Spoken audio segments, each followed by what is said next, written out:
So completed another pour on this 48-foot tall DIY passive ICF house. And as I was starting to take down the bracing here in the garage, I thought it might be good to share some of the lessons learned on my first DIY 15-foot tall pour. So I wasn't necessarily planning on doing a 15-foot tall pour. What happened was there's actually a room underneath the garage, so this was a wet pour.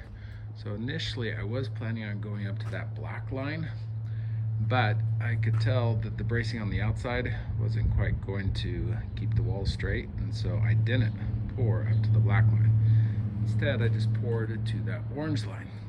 But that made it so that the rest of the house, which I did pour about halfway to the middle of those windows, made it so that in this area of the garage, it ended up being a 15-foot tall pour. So here's some of the things that I did to keep the walls straight and nice and plumb. And that is, now that I had a solid concrete, then I was able to put in bracing on the inside. So about every 4 feet, I did bracing on the inside. It did a lot of bracing on this wall. This is actually going to be a bump out. So that's the reason why in the garage door opening, it does not wrap around. And so I've got bracing out there and also on the side.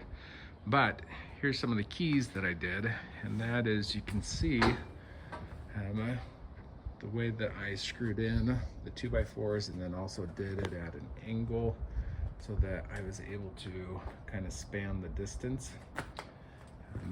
So below the orange line is solid concrete, above the orange line that was just empty. And so I put in those 2x4s, and I actually put them in between each one of the aluminum bracing. I've already taken down most of them, but you can see the last one that I put in. And then I had the aluminum bracing going up.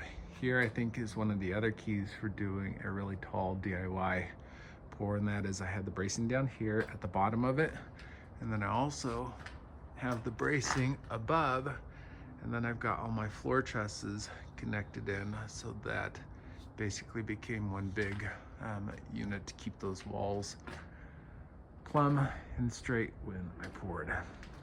So anyways, it is possible for a DIY person to pull off, I think this is about 20 feet. So it's about 20 feet and then 15 feet tall. So anyways, hopefully learned a couple tips on how you can DIY a 15-foot tall pour. And if you want to follow along on this crazy journey as I DIY this 48-foot tall passive ICF house, be sure to like and subscribe. Thanks for watching.